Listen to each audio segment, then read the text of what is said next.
Assalamualaikum warahmatullahi wabarakatuh. Perkenalkan, nama saya Wafid Aziza, nomor NPM 0821015701 dari kelas 1B Program Studi Pendidikan Bahasa dan Sastra Indonesia.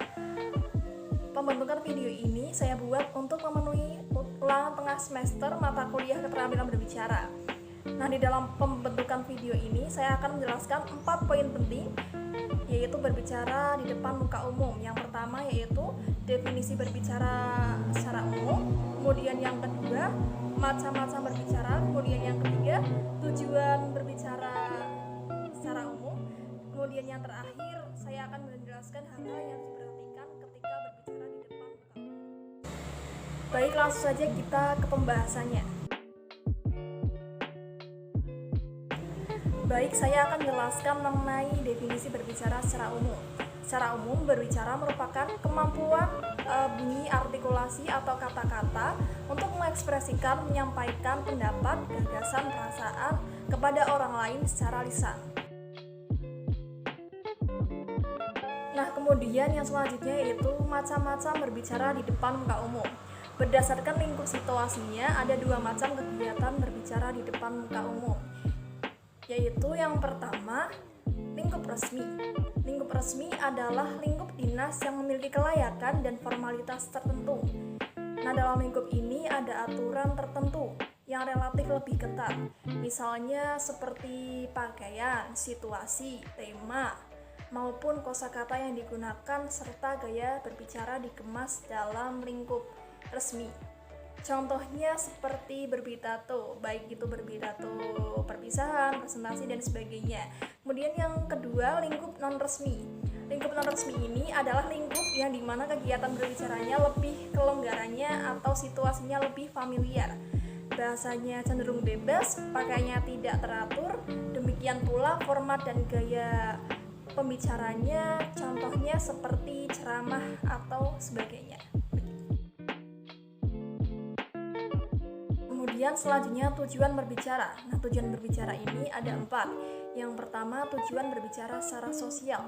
Secara sosial, tujuan berbicara adalah untuk membangun konsep-konsep diri, aktualisasi diri, untuk kelangsungan hidup, untuk memperoleh kebahagiaan, terhindar dari tekanan dan tegangan, antara lain lewat komunikasi yang bersifat menghibur dan memupuk hubungan dengan orang lain.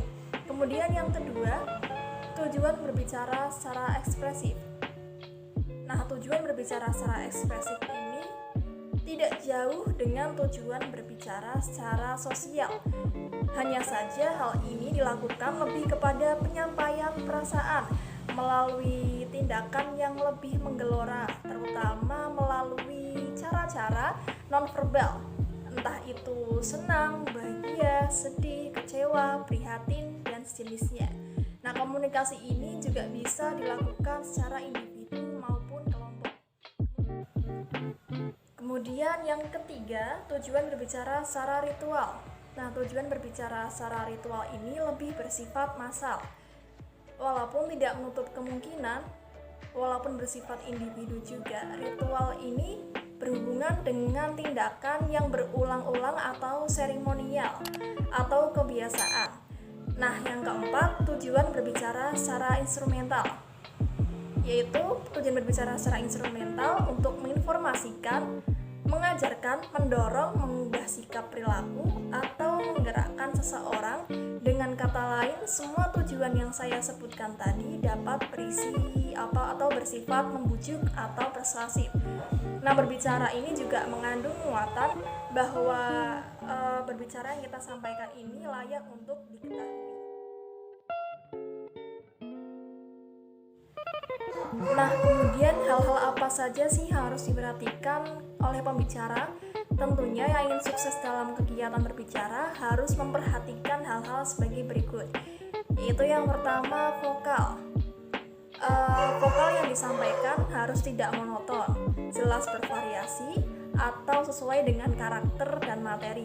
Kemudian yang kedua, penampilan harus menarik simpati pendengar, membina kontak mata dengan pendengar, mimik ekspresi tidak berlebihan, gerakan anggota tubuh juga sesuai. Nah, yang ketiga ini yang paling penting, yaitu untuk menguasai materi, karena ketika kita menyampaikan materi harus menguasai materi sehingga audiens atau pendengar merasa nyaman dan apa yang kita sampaikan tersampaikan. Karena ucapan mencerminkan keadaan bagaimana seorang sebenarnya. Karena dengan kita berbicara dengan logis, maka akan mudah tersampaikan apa yang kita sampaikan kepada orang lain. Oleh karena itu, berbicara di depan muka umum harus kita latih, yaitu yang pertama kita harus mempunyai rasa percaya diri dan tetap tenang untuk menjalaninya. Baik, itu saja yang dapat saya sampaikan. Kurang lebihnya mohon maaf apabila ada kesalahan.